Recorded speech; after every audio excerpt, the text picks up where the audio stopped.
현지 시간 15일 제 인도네시아 한인회가 한인회는 인도네시아 축구대표팀을 지휘하는 신태용 감독과 Secara mengejutkan, media Korea Suwon mengatakan bahwa Sintayong tidak mampu melatih timnas Indonesia yang sudah didominasi pemain yang berkultur Eropa.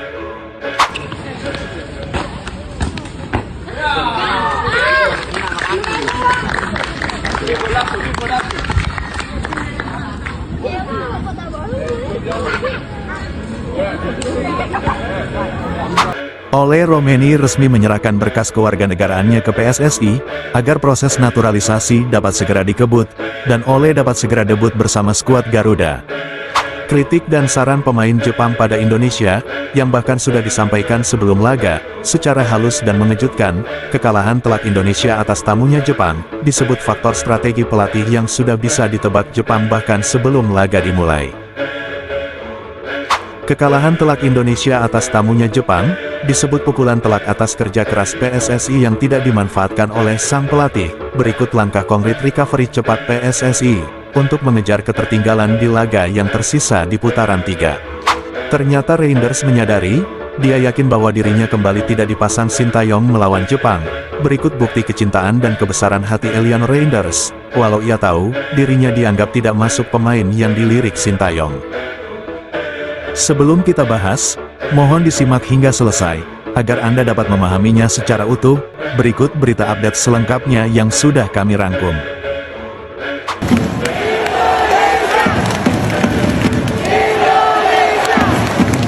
Secara mengejutkan, media Korea Suwon mengatakan bahwa Sintayong tidak mampu melatih timnas Indonesia yang sudah didominasi pemain yang berkultur Eropa.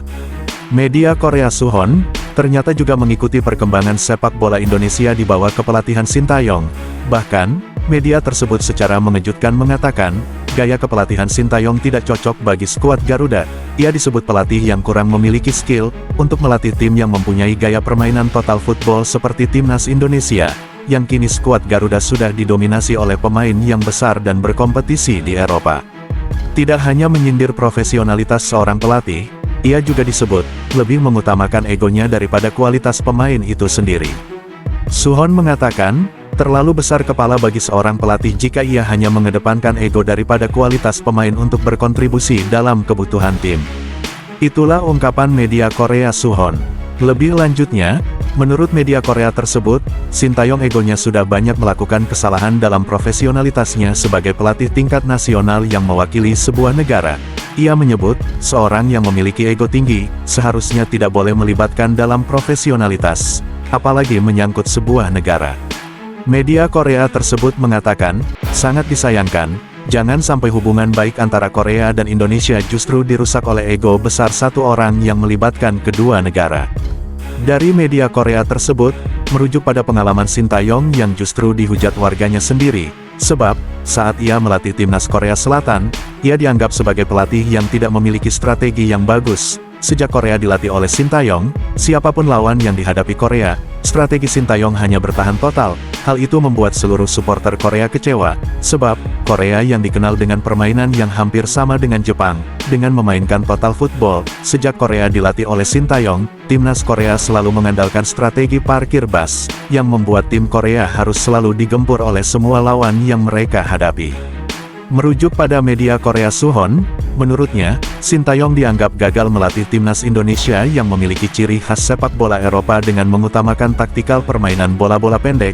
Dengan meminimalkan pergerakan berlari, Sintayong disebut tidak akan sanggup melatih timnas Indonesia yang didominasi pemain berkultur Eropa, yang dipaksa harus berlari sepanjang pertandingan, yang sebetulnya, para pemain Indonesia lebih mengutamakan taktikal strategi bola-bola pendek, bukan dengan permainan individual, berlari kejar bola, adu skill perorangan hingga harus selalu beradu sprint.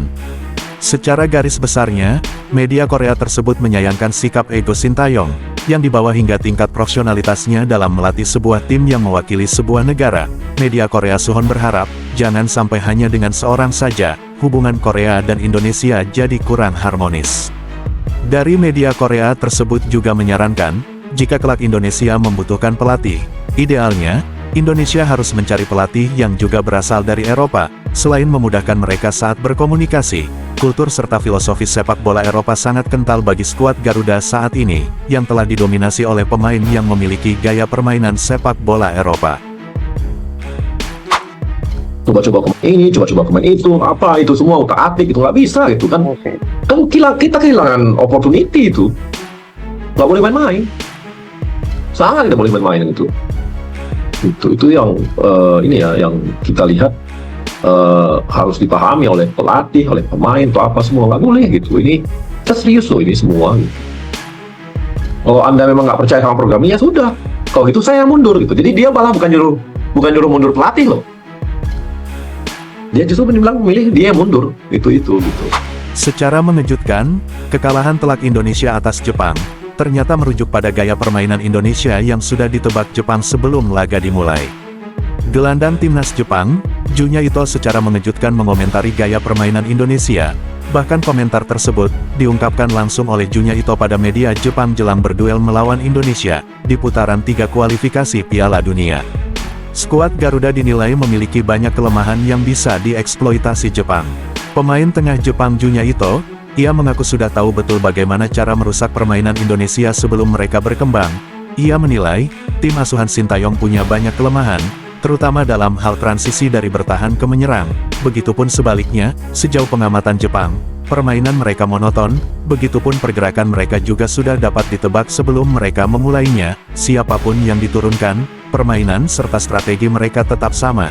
Itulah ungkapan Ito yang merupakan gelandang timnas Jepang. Ito, yang merupakan pemain di klub Stade Reims menilai, selain mereka memiliki masalah dalam segi transisi, lini pertahanan Indonesia kerap tak siap dalam situasi kehilangan bola. Chemistry mereka juga dalam proses, hal itu yang dinilai bisa dimanfaatkan, sekaligus menjadi poin penting bagi Jepang dalam duel tersebut. Berikut ungkapan Ito, "Saya pikir jika kami bisa menyerang dengan cara yang baik, dengan kualitas yang juga baik setelah mencuri bola dari mereka, tentu kami akan memiliki peluang, dan nampaknya itu akan kerap terjadi nantinya." Itulah ungkapan Junya Ito pada media Jepang, bahkan ungkapan tersebut dilontarkan sebelum laga dimulai, dilansir dari Yahoo Japan. Masalah transisi sempat terlihat jelas dari permainan Indonesia saat melawan China. Pada gol pertama dan kedua timnas China, serangan cepat mereka membuat lini belakang Indonesia tak siap dan akhirnya kebobolan.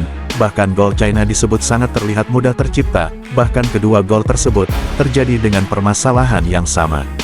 Dari pernyataan pemain Jepang, bahkan pernyataan tersebut dilontarkan sebelum laga dimulai, dan terbukti apa yang Ito katakan, Indonesia memiliki sejumlah masalah transisi, dan sejumlah masalah lainnya, yang bahkan terjadi berulang kali dengan strategi yang juga sama.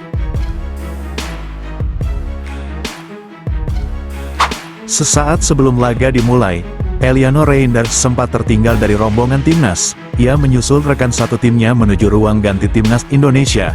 Tidak hanya kerap menyendiri, nampak terlihat, Eliano jarang ngobrol bersama rekan tim dan terkesan terasingkan. Sejauh ini, rekan terdekat Eliano adalah Mes Hilges. Namun sayang, teman sekamar sekaligus rekan ngobrol Eliano harus absen untuk recovery pemulihan cedera.